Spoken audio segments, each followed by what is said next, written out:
Jemaat yang dikasihi Tuhan, mari kita lanjutkan renungan kita dari kitab Nehemia pasal yang ke-8. Brothers and sisters Christ, let's continue our meditation from the book of Nehemiah, chapter 8. Hari ini kita hendak membaca ayat 13 sampai dengan 19. Saya bahasnya sedikit. Yeah, you can read from verse 13 to 19.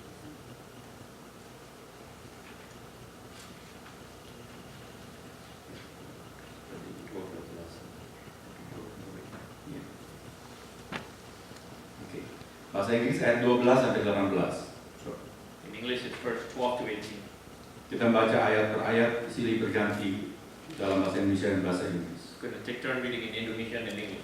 Nehemia 8 ayat 13. Maka pergilah semua orang itu untuk makan dan minum, untuk membagi-bagi makanan dan berpesta ria, karena mereka mengerti segala firman yang diberitahukan kepada mereka. Nehemiah chapter 8, verse 12. Then all the people went away to eat and drink, to send portions of food, and to celebrate with great joy, because now they understood the words that had been known to them. Pada hari yang kedua, kepala-kepala kaum keluarga seluruh bangsa, juga para imam dan orang-orang Lewi berkumpul pada Ezra, ahli hukum Taurat itu, untuk menelaah kalimat-kalimat Taurat itu. On the second day of the month, the heads of all the families, along with the priests and the Levites, gathered around Ezra the scribe to give attention to the words of the law. Maka didapatinya tertulis dalam hukum yang diberikan Tuhan dengan perantaraan Musa, bahwa orang Israel harus tinggal dalam pondok-pondok pada hari raya bulan yang ke-7. They found written in the law, which the Lord had commanded through Moses, that Israelites were to live in booths during the feast of the 7th month. Dan bahwa di semua kota mereka dan di Yerusalem harus disampaikan berita dan pengumuman yang berbunyi, pergilah ke gunung, ambillah daun pohon zaitun, daun pohon minyak, daun pohon murad, daun pohon korma, dan daun dari pohon-pohon yang rimbun, guna membuat pondok-pondok sebagaimana tertulis. And that they should proclaim this word and spread it throughout their towns and in Jerusalem. Go out into the hill country and bring back branches from olive and white olive trees and from myrtles, palms, and shade trees to make booths, as it is written. Maka pergilah orang mengambil daun-daun itu, lalu membuat pondok-pondok masing-masing di atas atap rumahnya, di pekarangan mereka, juga di pelataran-pelataran rumah Allah, di lapangan pintu gerbang air, dan di lapangan pintu gerbang Efraim. So the people went out and brought back branches and built themselves booths on their own roofs, in their courtyards, in the courts of the house of God, and in the square by the water gate, and the one by the gate of Ephraim. Seluruh jemaah yang pulang dari pembuangan itu membuat pondok-pondok dan tinggal di situ. Memang sejak zaman Yosua bin Nun sampai hari itu, orang Israel tidak pernah berbuat demikian. Maka diadakanlah pesta ria yang amat besar. The whole company that had returned from exile built booths and lived in them. From the days of Joshua son of Nun until that day, the Israelites had not celebrated it like this, and their joy was very great. Bagian-bagian kitab Taurat Allah itu dibacakan tiap hari, dari hari pertama sampai hari terakhir. 7 hari lamanya mereka merayakan hari raya itu, dan pada hari yang ke-8 ada pertemuan raya sesuai dengan peraturan. Day after day, from the first day to the last, Ezra read from the book of the law of God. They celebrated the feast for 7 days, and on the 8th day, in accordance with the regulation, there was an assembly.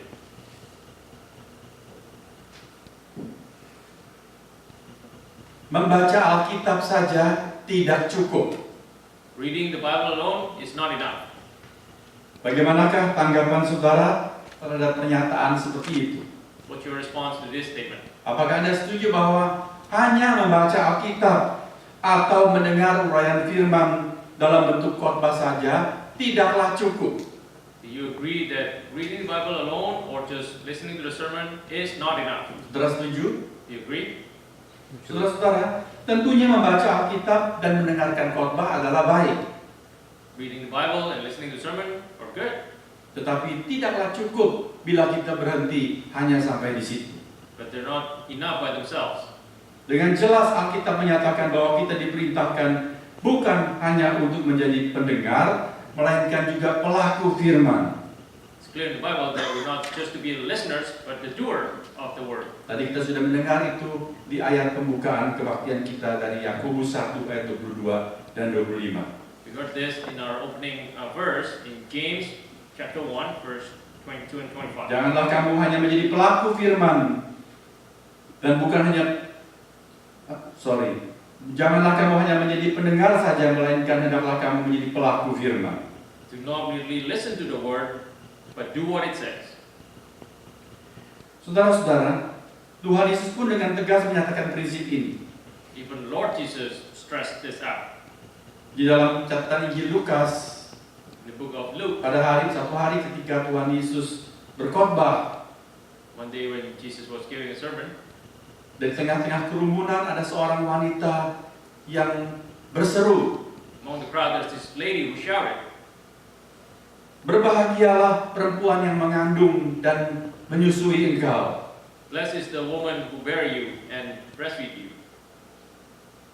Agaknya wanita itu sangat kagum kepada Tuhan Yesus. This lady was impressed by Lord Jesus. Dan dia membayangkan, aduh betapa bangganya ibu yang melahirkan Yesus. And she imagined how proud your mother must be. Saya yakin itu adalah hal yang normal. I'm sure this is normal. Seorang ibu kalau melihat anaknya tampil, mendapat hadiah, When a mother sees that the child is getting up to get a reward, wah tentu ibunya ikut bangga. the mother must be proud. Dan ibu-ibu yang lain bilang, aduh, I wish itu adalah anakku. And the other mother says, "I wish that was my child."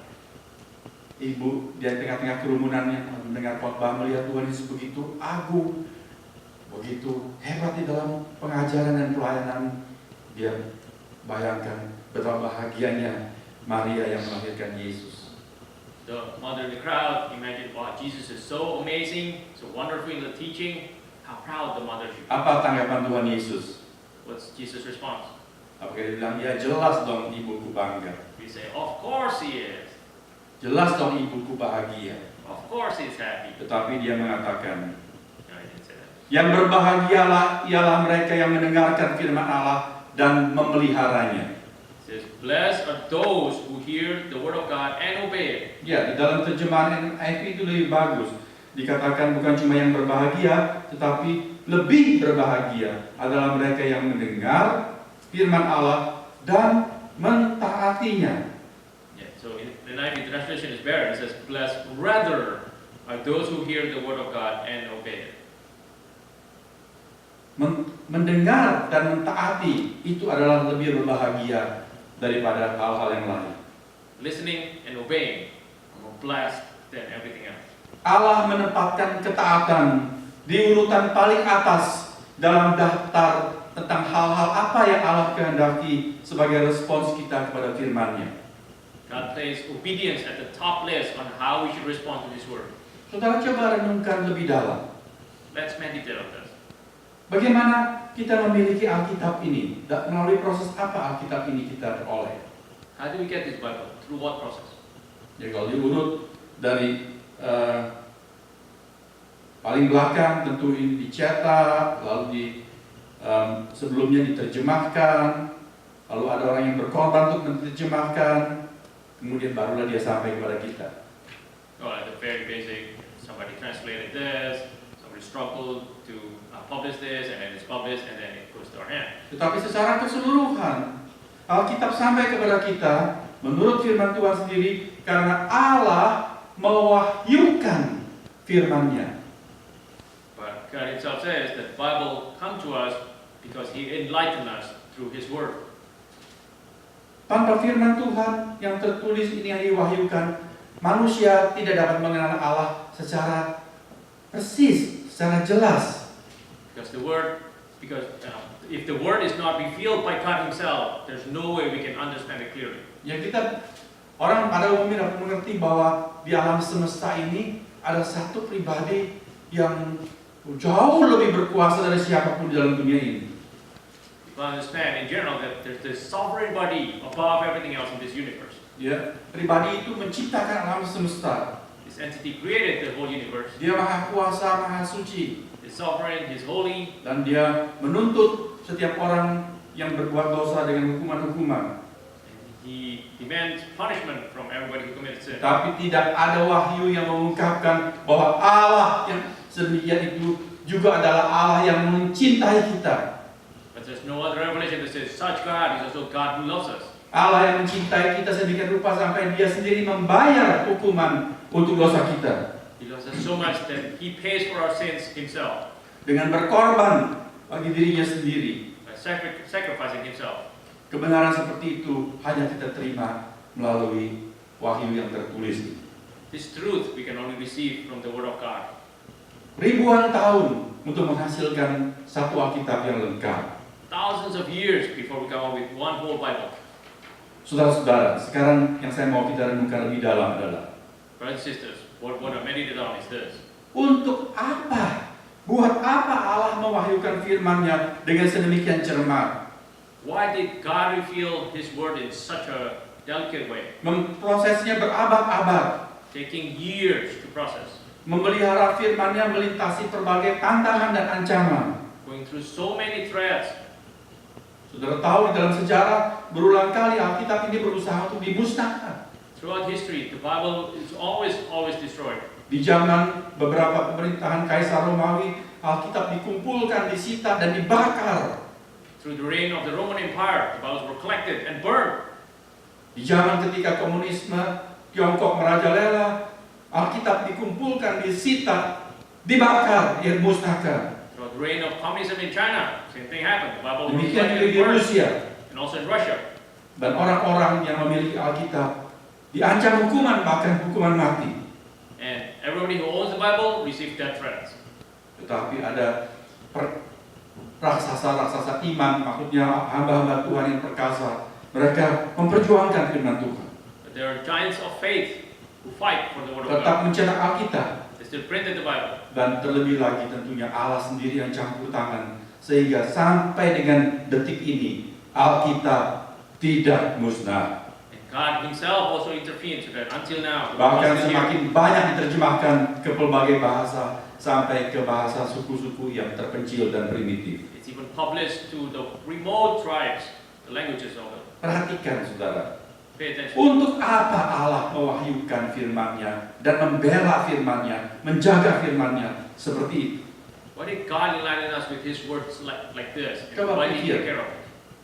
Think about it. Apakah hanya untuk sekedar dibaca Is it just for us to read, atau dikhotbahkan, or topic of a sermon, didengarkan, that you can listen to it, dan akhirnya dipamerkan di museum-museum and then finally put it in a museum, atau menjadi hiasan di lemari buku kita? or become a decoration in our bookshelves? Apakah untuk itu Allah mewahyukan firman? Is it for such purpose? Tidak, saudara. No. Allah mewahyukan firman-Nya sedemikian rupa God revealed His word in such a dan way. memberikan Alkitab kepada saudara dan saya. Give the Bible to you and me.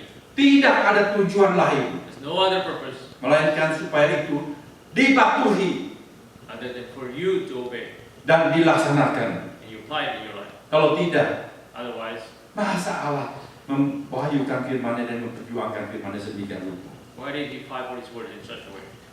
Tetapi mengapa manusia pada umumnya sukar untuk patuh atau taat? But why is it hard for humans to obey? Termasuk kita, mengapa kita sukar untuk taat kepada firman Tuhan? Including all of us. Why is it hard for us to obey? Berbicara mengenai ketidaktaatan, Talking about disobedience. kayaknya itu sudah menjadi DNA manusia. Seems to be deep in our DNA. Perhatikan anak-anak kecil. Pay attention to small kids. Yang kita bilang jangan, justru mereka kepingin tahu dan mereka lakukan dan langgar. Whenever we say no, they are curious and they want Kalau to kita do it. bilang jangan ambil ini ya, We say, don't take this. dia justru pikir kenapa ada itu? Ada apa sih yang boleh diambil? You think, why can I take that? Lalu dia datang ke sana dan pelan-pelan dia mengambil. And we go there and slowly take it. Itu adalah saya dan saudara. It's you and me. Seperti ada di dalam DNA kita. Like it's in our DNA. Ada orang yang bilang peraturan dibuat untuk dilanggar. People say the laws are there to be violated. Mengapa demikian? Why is that? Mengapa kita tidak suka untuk taat? We don't like to obey. Barangkali entah secara sadar atau tidak, rupanya banyak orang berpendapat bahwa ketaatan adalah perbudakan. Conscious or not, people think that obedience is slavery. Kalau kita taat, itu berarti kita dikuasai dan diperbudak oleh orang yang kita taati. If we obey, that means we're enslaved by the person that we obey. Sehingga selalu di mana-mana orang berusaha mengembar-gemborkan tentang kemerdekaan. Everywhere people talk about freedom. Saudara, apakah ketaatan adalah perbudakan? Really, is obedience slavery? Tidak. No. Tetapi demikianlah tipu daya iblis mencekoki manusia. Such is the trick of the devil. Kalau kita sebut pemberontakan atau ketidaktaatan ada di dalam DNA kita manusia, So the rebellion is in our DNA. secara teologis itu benar. Theologically, yes, it's true. Karena kita semua memiliki dosa turunan. Because we have this original sin. Dan dosa pertama adalah ketidaktaatan. First sin is disobedience. Dosa pertama adalah pemberontakan. First sin is rebellion. Dan itu dihasilkan dari hasutan iblis It's produced by the trick of the devil kepada Hawa. towards Eve. Waktu dia memancing Hawa dengan berkata, oh kalau nggak salah dibilang kamu nggak boleh makan buah-buah di dalam taman ini kan? And he tempted Eve by saying, "Oh, looks like you cannot eat anything in this garden, right?" Kalau Hawa bilang, no, boleh. He says, "Yeah, we can do that. Kecuali yang di tengah ini satu pohon, aku tidak boleh pegang dan tidak boleh makan. Except for this one, I cannot touch and I cannot eat." Hawa sudah menambah-nambahkan, sebetulnya Allah tidak bilang tidak boleh pegang, Eve added herself. God never said you cannot touch. cuma tidak boleh makan. God only said you cannot eat. Terus iblis tanya, kenapa kamu nggak boleh makan? The devil says, "Why can't you eat it? Kalau aku pegang dan makan, kata Hawa, aku akan mati. If I touch and eat it, I will die." No, that's not true. Kenapa Allah bilang kamu akan mati? Why did God say you will die? Sebab dia tidak mau kamu makan buah itu. Because He doesn't want you to eat that fruit. Why? Kenapa? Why? Sebab kalau makan buah itu, Because once you eat it, kamu akan menjadi seperti Allah. you will become like God. Kamu tidak perlu lagi berbakti kepada Allah. You don't need to worship Him Sebab anymore. kamu menjadi sama seperti Allah. Because you become equal like Kamu Him. jadi merdeka dari dia. You're free from Him. See?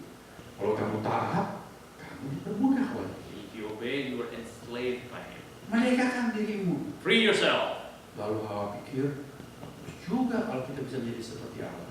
He says, it's good if I can become like God. Maka kemudian dia melihat buah itu.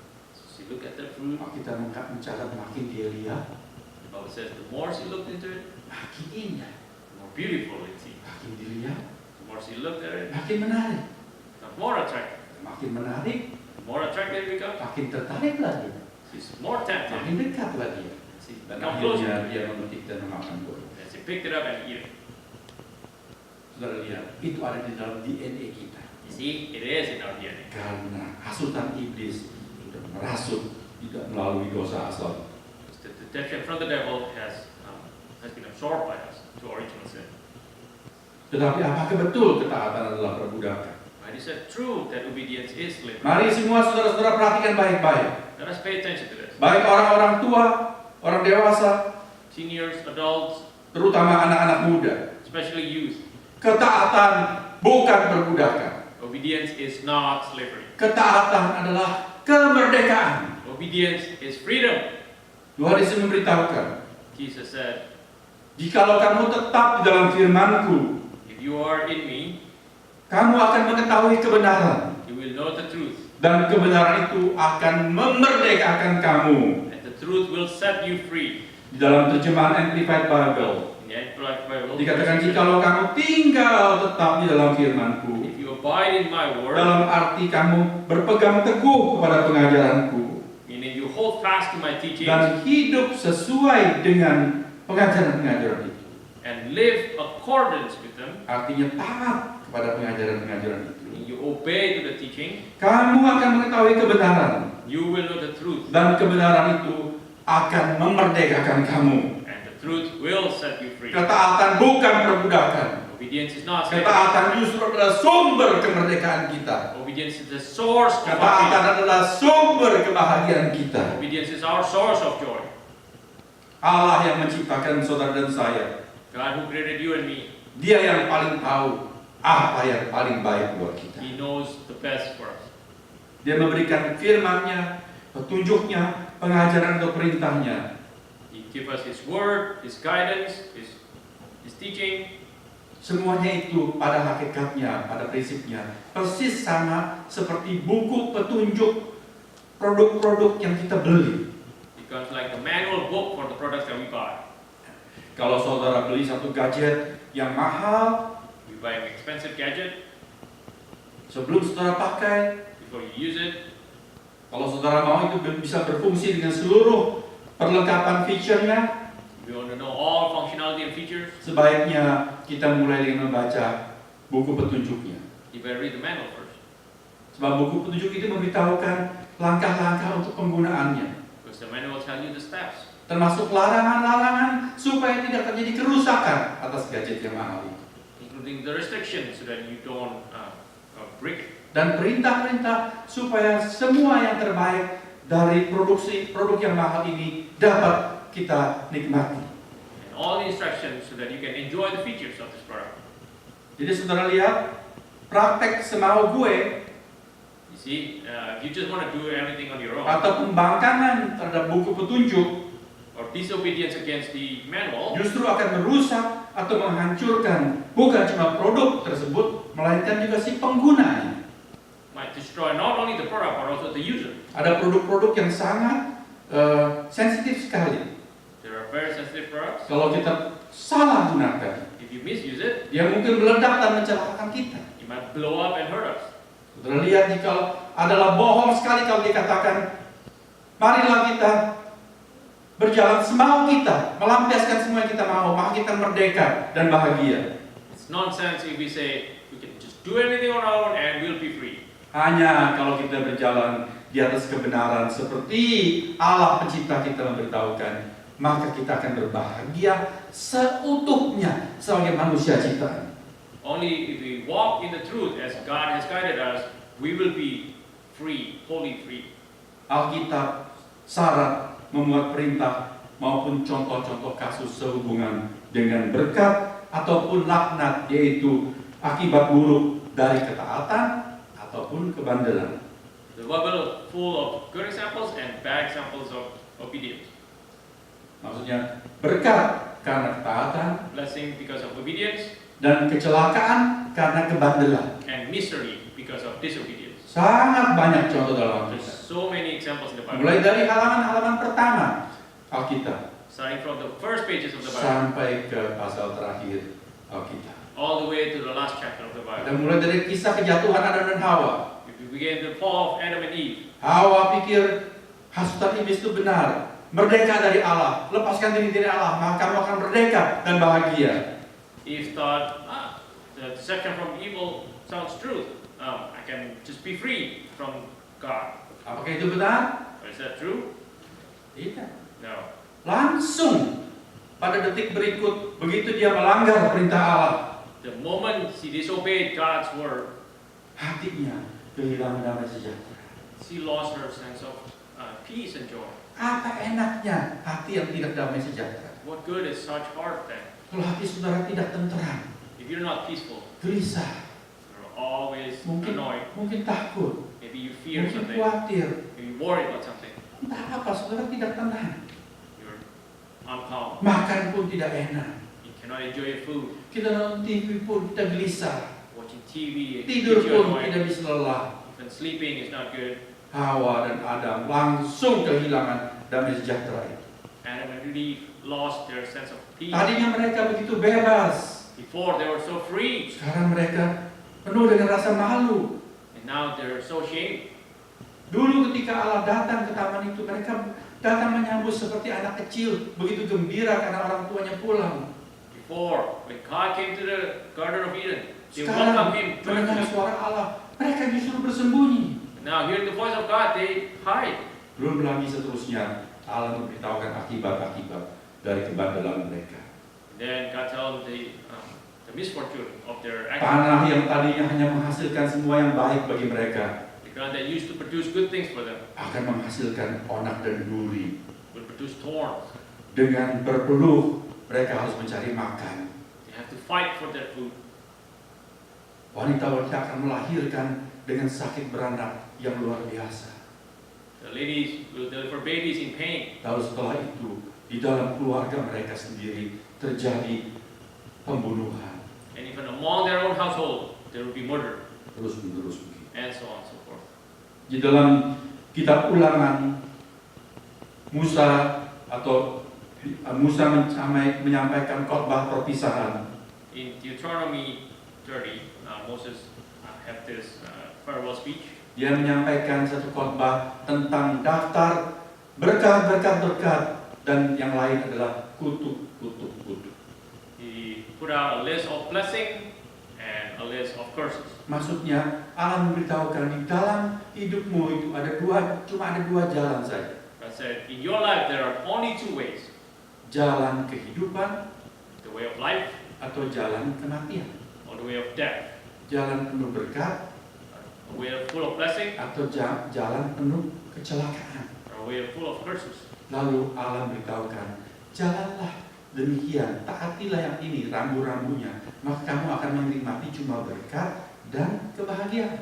God says, if you follow this, you follow the signs, you live a life full of Tapi kalau blessing. kamu tidak menurut semua sign-sign itu, kamu pasti masuk di jalan yang mencelakakan itu. But if you disobey, you go into the way that's full of Jadi curses. maksud Tuhan taat adalah supaya kamu berada di dalam jalan berkat. God says, obey, and you'll be the way that's full of blessing. Alkitab juga mencatat cara-cara Allah menangani pelanggaran. The Bible also mentioned how God handled disobedience. Beberapa contoh sangat Allah menindak pelanggaran dengan sangat keras. The examples sound really harsh. Di dalam kitab Musa dicatat mengenai anak Harun. It says that the sons of Aaron, Harun adalah imam besar. Aaron is the high priest, Jadi kalau zaman sekarang katakanlah seperti anak seorang pendeta. so maybe now it's the children of a pastor. Lalu dua anak ini mengikuti jejak ayahnya sebagai imam. His two sons follow their father's steps. Wah, kalau pendeta punya anak jadi pendeta juga, itu adalah hal yang baik.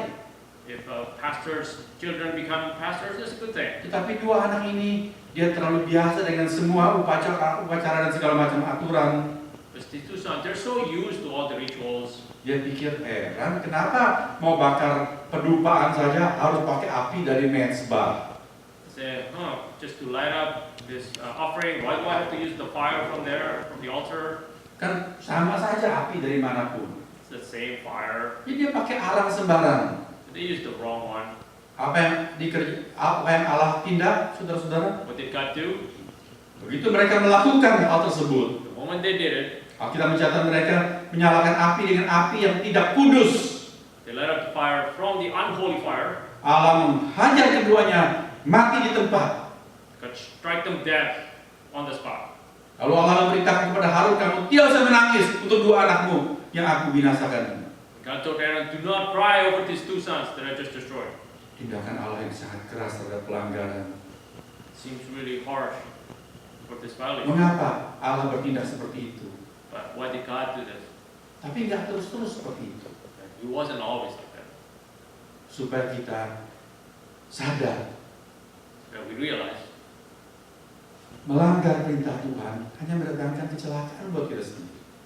that disobeying God's command only brings us curse. Ada orang bertanya, And some people said, waktu zaman perjanjian baru, during the New Testament, ketika gereja yang mula-mula itu, during the early church, ada sepasang suami istri there's a couple menjual tanah, who sold their land, lalu bohong kepada rasul-rasul. and they lied to the apostles. Ya, dia bilang ini hasil seluruh penjualan, It says, this is all of the proceeds. padahal dia menyimpan sebagian. And they saved some for themselves. Allah nggak suruh dia jual tanah, God didn't tell them to sell their possession. Allah juga nggak minta seluruhnya persembahan hasil tanah itu dipersembahkan.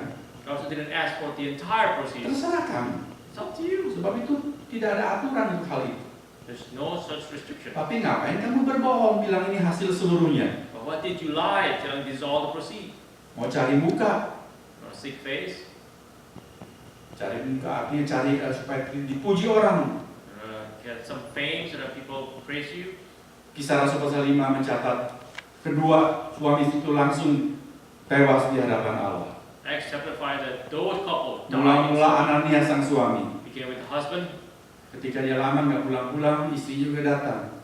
When he didn't come home, the wife Kemana suamiku? said, "Hey, where's my husband?" Petrus tanya, apakah benar kamu menyerahkan uang tadi seluruh hasil penjualan tanah? Peter asked, "Is it true that you?" Iya, kata Give the Safira, proceeds. sang istri. And the wife says, "Yes." Takset. She also did. Kalau orang tanya, And people ask, kenapa sekarang nggak pernah terjadi seperti itu? "How come it never happened again?" Saudara tahu kalau terjadi sekarang seperti itu, If it still happened today, lebih dari separuh anggota gereja mati di tempat. half of our congregation would die on the spot. Karena banyak yang tidak tulus terhadap Allah. A lot of people are not. Mengapa Allah tidak selalu menindak dengan keras? Why did God treat it harshly? Karena contoh-contoh itu sudah cukup. Because those examples are enough. Tetapi di lain pihak ada kadang-kadang pengajaran yang implisit, But there are other implicit teachings, seperti kisah anak yang hilang. such as the prodigal son. Tidak ada tindakan keras dari sang ayah.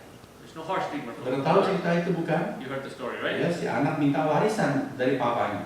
Son asked for inheritance from the father. Papa masih hidup, masih sehat walafiat. Father is still alive. Sudah Healthy. minta warisan. You ask for inheritance. Berarti ini anak menyumpahi papanya cepat mati. That means you curse the father to die Sebab soon. seorang ayah memberikan warisan itu kan kalau dia sudah meninggal dunia. Because typically you get the inheritance when the father already passed away. Tapi ayah itu memberikan warisan yang diminta anaknya. But the father gives the son the Kalau anak itu inheritance. pergi dengan warisan yang sudah tak dapat And the son went away with his ke inheritance tempat yang jauh, to a faraway land, foya-foya. partying all the time. Apa yang terjadi? What happened? Pailit, bangkrut, He went bankrupt. sampai tidak punya apa-apa. He had nothing left. Tidak ada ajaran dari surga. There's no teaching from heaven. Sang ayah juga tidak maki-maki anak itu. Father didn't scold that son. Bahkan di akhir cerita, ayahnya bahkan memeluk dan mengampuni anak itu. The father even hugged and forgave the son. Tetapi Alkitab menceritakan secara implisit. The Bible told implicitly, Kalau kamu mencari kemerdekaan melalui pemberontakan, if you're looking for freedom through rebellion, melalui ketidaktaatan, through disobedience, kamu akan menuai bencana untuk dirimu sendiri. you'll find trouble for yourself. Ya, itu maksud Alkitab. That's what the Bible means. Saudara-saudara, apa yang kita butuhkan untuk menjadi umat atau pribadi yang taat? What do we need to become His obedient follower? Itu yang diajarkan di dalam ayat-ayat yang kita baca tadi di Nehemia pasal 8. That's what's taught in the verses in Nehemiah chapter 8. Saya ambil beberapa butir pengajaran di sini. I'll take some. Yang pertama, kembali untuk menjadi umat yang taat dibutuhkan hasrat yang kuat. Number one, to be an obedient follower, we need a strong desire. Minggu lalu kita sudah belajar mengenai bagaimana orang-orang ini mempunyai hasrat yang begitu kuat akan firman Tuhan. Last week we learned that these people have strong desire toward the Word of God. Mereka yang minta diajar. They ask to be taught. Lalu mereka mendengarkan Esra berkhotbah When they heard the sermon from Ezra, bukan cuma 30-40 menit, not just for 30 or 40 minutes, bukan cuma 1 jam, not just for 1 hour, tapi berjam-jam. but for many hours, Sebab dari pagi hari sampai tengah hari. from early morning till noon. Dan mereka bukan duduk di atas kursi yang empuk, And they don't sit on comfortable chairs. bukan dalam ruangan yang ber-AC atau heater, It's not a room with a heater or air tapi conditioning, mereka berjam-jam berdiri di sana, but they stand 4 hours over there. menunjukkan bahwa mereka begitu hasrat kepada firman Tuhan. You should how they really long for the Word of God. Di dalam ayat yang kita baca hari ini, The verses that we read today, kemudian pada hari yang kedua, is on the second day, bahkan sampai hari ke-8, up till the 8th day. mereka terus setiap hari mendengarkan firman Tuhan. Every day they listen to the Word of God. Orang-orang ini memiliki hasrat akan hal-hal rohani yang luar biasa. They have this strong desire for spiritual things. Saudara-saudara, mari kita perhatikan tentang lapar dan dahaga rohani dibandingkan dengan lapar dan dahaga jasmani. Let's pay attention to the difference between spiritual hunger and thirst compared to physical hunger and thirst. Lapar dan dahaga rohani berarti seseorang sampai pada satu titik kesadaran akan kebutuhan vital yang sangat mendesak akan pertolongan. Spiritual hunger means you come to this point where you realize there's this vital emergency need for help. Bahwa aku sudah tidak berdaya sama sekali. That I am hopeless. Dan tidak ada lain yang dapat menolong aku kecuali Tuhan. And only God can help me. Maka apapun petunjuknya, kita nurut. So whatever He say, we obey. Itulah sebabnya mereka datang, mereka yang minta. Dan sesudah diberikan, mereka datang lagi dan minta lagi. That's why they came, they asked, and then they came again and asked again. Saudara perhatikan, lapar dan dahaga rohani You see, spiritual hunger and thirst, itu berbeda sama sekali dengan lapar dan dahaga jasmani. so different from physical hunger and thirst. Kalau lapar dahaga jasmani bagaimana? What about physical hunger? Perhatikan, kalau sudah makan, And after you eat, mau makan lagi kan? you want to eat more? Tidak, No. sudah cukup. Ya ngemil-ngemil sedikit oke. Yeah, I mean, maybe you Tapi- have a bit snack, Ya sudah nggak kepingin lagi. but you don't want it anymore. Oke. Malah kalau diberikan itu lagi, kita rasa orang Jawa bilang blenger. If you given too much, maybe you don't like it anymore. Hari pertama Ibu Dewi di rumah masak soto Lamongan. First day, Dewi cooked soto Lamongan. Pak Agus makanan yang sangat lahap sekali. Agus enjoyed it very much. Itu makan siang. That's lunch. Makan malam soto Lamongan lagi. Dinner, another soto Lamongan. Masih lahap. Maybe still good. Besok siang soto Lamongan lagi. Tomorrow lunch, still soto Lamongan. Sepanjang minggu setiap hari soto Lamongan. The entire week, all meals soto Lamongan. Lama-lama sudah tidak selera lagi bukan? And it doesn't taste Salah good. mungkin marah. Maybe he's Kenapa angry. nggak bisa masak yang lain? Can't you cook something else? Itu lapar dan dahaga jasmani. That's a physical hunger. Lapar rohani itu lain. Spiritual hunger is different. Kalau kita rasa lapar rohani, We have spiritual hunger. diberi makan firman Tuhan dan makan rohani. We're fed the Word of God. Makin kita kenyang, The more we're filled, makin kita nikmati, the more we enjoy. kita makin suka, We like it better. makin kepingin makan lagi. We want more. Tetapi tidak percaya, cobalah. If you don't believe it, try it. Kalau saudara baca Alkitab, You read the Bible. saudara menemukan betapa indahnya firman ini. You see how wonderful it is. Hati saudara tersentuh. Your heart is Oh, touched. begitu bagus. It's so good. Saudara menggarisbawahi, You highlight it. kemudian saudara menghafalkan. And you memorize it. Dan besok saudara mau cari lagi firman yang bagus. And tomorrow you look for Kalau saudara another. membaca buku rohani, You read spiritual book. saudara tersentuh, You're touched by it. siapa penulisnya? Who's the writer? Oh, saudara mau cari buku lain yang dia tulis. You find another book by the same Saudara author. kepingin baca lagi. You want to read more. Sebab saudara rasa kenyang. If you're filled. Kalau apa jasmani, Physical hunger. kalau tidak diisi, You're not ini filled maksudnya karena berapa hari lalai tidak makan, because you don't eat for several days. kita kelaparan setengah mati. We're starving. Kita mau makan banyak. We want to eat a lot. Lapar rohani beda. Spiritual hunger is different. Kalau saudara tidak pernah merawat kerohanian saudara, You never maintain your spiritual life. makin saudara nggak ada rawat, The more you don't maintain it, makin lama saudara makin tidak minat kepada hal-hal the rohani. more you're not interested in spiritual Lihat life. bedanya. You see the difference? Kalau kita tidak minum 1 jam, You don't drink for 1 hour. kita kepingin minum. We want to drink. Kalau apa minum nggak dua jam nggak minum, 2 hours you kita don't haus luar biasa. drink. Kalau Really kita bisa thirsty. minum 2-3 gelas sekaligus. You can drink 2 or 3 cups. Tapi lapar rohani dan haus rohani beda. But spiritual hunger. is Kalau different. hari ini saudara tidak menyantap firman Tuhan, If today you don't feed on the Word of saudara God, tidak minum air hidup, you don't drink from the besok living water. saudara tidak makan roti rohani, Tomorrow you don't eat your daily bread. tidak minum air yang hidup, You don't drink from the living water. makin lama saudara makin tidak kepingin, makin tidak rasa haus dan lapar akan hal rohani. You're gonna lose interest. You're not gonna be hunger for spiritual things anymore. Sangat berbeda. It's very different. Mengapa orang-orang itu sedemikian mudah dan taat? Why are these people so obedient? Karena mereka sangat lapar akan hal rohani. Because they are spiritually hungry. Ada seorang hamba Tuhan menulis, So, as servant of God who wrote, bahkan hanya menjadi sekedar lapar saja tidaklah cukup. to be hungry is not enough. Kita harus sampai pada satu titik betul-betul kelaparan sampai seperti akan mati untuk mengenal, mengerti apa isi hati Allah. I must be really starving to know what is in God's heart towards me. Lalu dia membandingkan. Then he compared. Ketika si anak hilang itu sekedar lapar, When the prodigal son was hungry, ketika dia sudah bangkrut dan tidak punya apa-apa, lalu dia lapar, he was bankrupt, dia he had kerja nothing, menjadi penjaga babi, he worked to be a pig shepherd, dia lapar, he was hungry, apa yang dia lakukan? what did he do? Dia mau makan makanan babi, He want to feed on the pig's food, dia mau makan dedak-dedak dan segala macam yang kotor dan bau. he want to feed upon the husk. Tetapi ketika dia sungguh sudah kelaparan sampai hampir mati, But when he was starving to death, apa yang dia lakukan? what did he do? Dia datang mencari bapaknya. He turned to his father. Ini kebenaran, ini sangat penting sekali. This is the truth. Kalau kita tidak memiliki lapar rohani yang sungguh-sungguh, If you don't have the right spiritual hunger, kita mencari makanan babi, you're looking for husk, buku-buku yang gak karuan, ordinary books, film-film yang gak karuan, inappropriate atau kita films, shopping, or we went shopping. atau jalan-jalan. Cuma itu untuk mengenyangkan rasa kosong dalam diri kita. The things just to fill the void in our heart. Seperti anak hilang yang masih kepingin makan babi.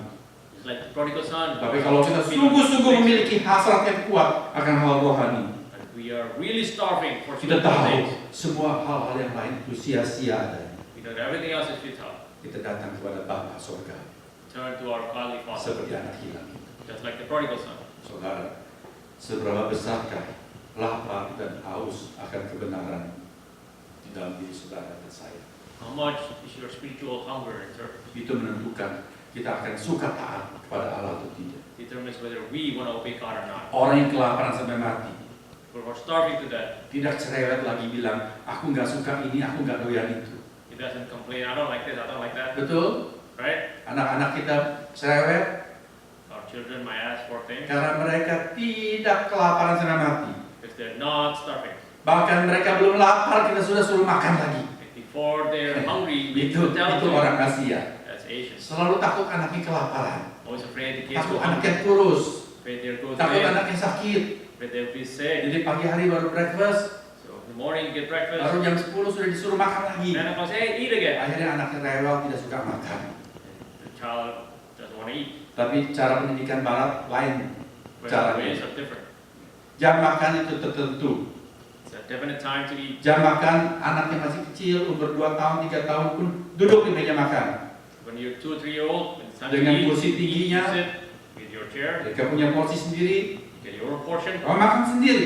you eat by yourself. Tidak ada itu anak yang disuap-suap, anak orang bule itu. No feeding the kid. Apalagi disuap-suap sambil dikejar-kejar. Especially not chasing the Seperti money. di Indonesia, anak-anak kita itu punya gedok, punya pembantu yang nguber-nguber anak itu supaya makan. Unlike in Indonesia, we have maids to chase out the Sampai kids. anak itu lari di pinggir jalan diuber-uber. Jadi makanannya campur juga dengan Ajinomoto, debu-debu di pinggir jalan itu. We chase them to the streets, mixed with the dust Anak from itu the makin street. dibegitukan, makin tidak kepingin makan. The more you do that to them, the kid doesn't want to Tapi eat. anak-anak orang barat, kamu duduk makan. The people in Western, Makan sit sendiri. there, you eat by yourself. Oh dia bikin kotor di meja, biarin. Make a mess on the table, it's Belepotan fine. mukanya, Mess biarkan. on the face, it's okay. Bahkan dia nggak makan, Even when they don't eat, biarkan. it's okay. Nanti kalau di luar jam makan dia mau minta makan, Outside mealtime, if they ask for ibunya food, mengatakan, oh ini bukan jam makan, tunggu sampai siang nanti baru makan. I said, no, not Atau mealtime. tunggu malam. You gotta wait. Jadi mereka mengerti waktu jam makan harus makan. I understand. Mealtime, you Sebab gotta mereka kalau sudah mencapai satu kelaparan, kalau aku nggak lapar, nggak makan, mati ya. If they know, oh, otherwise I'll be hungry. Dia I'll nggak die. cewek. So they obey. Tapi kalau anak kita, But our children, saking kita itu layani mereka sedemikian rupa. because we serve them in such a way, Kita sudah siapkan masakan, we prepare the food, dia duduk di meja makan, put them on the mukanya dining panjang table, seperti pepaya. then Dia bilang, I don't like it. they don't like it, Yeah. I don't like it. Jadi maminya mesti gorengkan telur lagi buat dia. Mom has to cook something Atau else. yang lain semua yang dia suka. Kalau enggak, nanti anakku kesayangan, aku sakit bagaimana? So otherwise they're afraid, oh, the kid will not eat. They Saya will tidak starve. menyindir, I'm not offending anybody, karena saya sendiri seperti ini. because I'm like that Dulu myself. saya diperlakukan seperti itu. I was treated like that Karena myself. saya kurus, because I was thin. Ibu saya mau selalu saya gemuk. My mom wants me Saya to be fat. dicekoki segala macam vitamin sampai saya blunder dengan vitamin. She always fed me all kinds of Dan vitamins. dia mau saya makan banyak. She want me to eat Jadi a kalau lot. saya lihat makanan saya nggak suka, dia tanya, kamu kepingin apa? So if I don't like anything, she asks, what do you want? Saya kepingin capcay. I want capcay. Oke, beli capcay. Okay, buy capcay. Besok, ingin apa? Mau dibikin lagi capcay? No, aku hari ini nggak mau capcay. Tomorrow says, what do you want? Do you want Aku the mau puyong hai. I want puyong hai. Oke, pergi lagi beli puyong hai. Alright, buy the puyong hai. Begitu terus dimanja. And spoil Sampai it saya pergi sekolah teologi. until I go to theological school. Tinggal dalam asrama. Stay in the dorm. Jam makan, semua makanan sudah tersedia. Meal time, all the food is there. Banyak menu yang saya tidak pernah makan. So much menu I never Di tried. sana banyak orang Tionghoa toto. So many. Mereka masak sayur asin kok warnanya hitam. They cook and it looks black. Ibu saya masak sayur asin warnanya hijau. And my mom cook it, it's green. Sebab yang masak ini orang Kek. It's different. Orang Right? Hokkien sayur asinnya hijau. And Hokkien people, Orang Kek sayur asinnya hitam. Kek people, Saya nggak make it suka. black. I don't like it. Kamu nggak suka, nggak ada makanan lain. You don't like it, there's no Dan food. nggak ada yang berikan capcay buat kamu. No one buy chap Saya chap. mesti makan. I have to eat it. Ya. Pagi hari makan bubur. In the morning, I have to Siang hari eat porridge. bubur. Afternoon, porridge. Dalam budaya keluarga saya, bubur adalah makanan orang sakit. In my culture, porridge is for the sick people. Tapi saya harus belajar makan bubur. I have to learn to eat it. Karena tidak ada makanan lain. Because there's no other food. Saya makan. And I eat it. Saudara, apakah hidup rohani kita mau kita patuh sampai di tahap itu? We want to do it like this in our spiritual life. Tidak cerewet. If you want to ask for anything else, Apa yang Allah sajikan, whatever God provides, aku makan I'll eat it. karena aku lapar rohani. Because I'm hungry spiritually. Orang-orang itu taat karena mereka sampai pada taraf lapar rohani. People obey because they come to Mereka baru pulang dari pembuangan. They came back from Di exile. pembuangan tidak ada firman Tuhan. There's no word of God in the Sekarang exile. mereka haus dan lapar akan firman Tuhan. That's why they're spiritually hungry. Mengapa kita tidak suka akan firman Tuhan? So we don't like the word of God Karena kita terlalu makmur, because we're too wealthy. terlalu gampang. Everything is too easy. Kita buka website, We open a mau website. cari renungan apa saja ada. Read what kind of YouTube translation? berkelimpahan, YouTube, TV, TV, buku-buku, all the books. semua ada. Everything's there. Tunggu sampai kita mengalami penganiayaan. Wait until we become tortured. Ketika kita ditindas, When we're oppressed. tidak bebas untuk beribadah. No longer free to worship. Seperti orang-orang di bekas jajahan Soviet Rusia. The people under the ex-Soviet regime Bekas orang-orang di bawah pemerintahan rezim Mao Zedong. or under Mao Zedong regime Atau di daerah-daerah Timur Tengah. or in the Mid Eastern. Sekarang mereka mencari firman Tuhan. They're looking for the Kalau word of ada God. firman Tuhan, harus mereka santap banyak-banyak. They want to absorb Karena so much mereka of lapar it rohani. because they're hungry spiritually. Apa kita menunggu keadaan seperti itu? We want to wait until such point comes. Faktor yang kedua yang penting untuk lapar rohani dan taat Number two, most important factor adalah kerendah hatian. is humility. Saudara lihat di ayat 14. You see verse 13. Mulai kebaktian berikut, anak-anak muda juga saya anjurkan bawa Alkitab ke gereja. Next sermon, I would like the youth to also bring their Bible to church Supaya saudara melihat sendiri. so that you can read it yourself. Bahkan hard copy Alkitab, jangan pakai gadget. And I want hard copy, not the app. Ahok, gubernur Jakarta yang terkenal itu, I hope the famous Jakarta governor, dia bilang dia nggak suka baca Alkitab di handphone he doesn't like to read the Bible at his handphone atau di iPad. or on Dia suka iPad. baca Alkitab dengan buku Alkitab. He likes the hard copy. Mengapa dia bilang? Why? He said, Karena di gadget dia nggak bisa coret-coret, because he says, I cannot write on the gadget. nggak bisa beri catatan pinggir. Now put side note. At least sampai hari ini belum ada gadget yang bisa dikasih tulisan catatan pinggir. Ada nggak? Ada. Bisa tulis catatan pinggir. You mark it and then you put a note on it. Aku bilang nggak bisa. Ahok doesn't know such app. Ya. Jadi dia bilang nggak mau dia pakai Alkitab biasa. So he says, no, I don't want to use that. Oke. Dan saya lebih setuju pakai Alkitab biasa, tidak pakai gadget dalam Alkitab, dalam kebaktian. And I prefer this hard copy. Mengapa? Why? Karena kalau orang pakai handphone lihat Alkitab di dalam kebaktian, So you use handphone during the saya nggak tahu dengan pasti dia itu betul baca Alkitab di dalam handphone atau sedang chatting, I don't know if you're really reading the Bible or if you're chatting, right? right? Lebih baik pakai Alkitab. So might as well Oke. use this hard copy. Jadi yang minggu depan kebaktian ruang gereja bawa Alkitab. Okay, so you bring your Bible to the church. Lihat di ayat 14. Verse 13.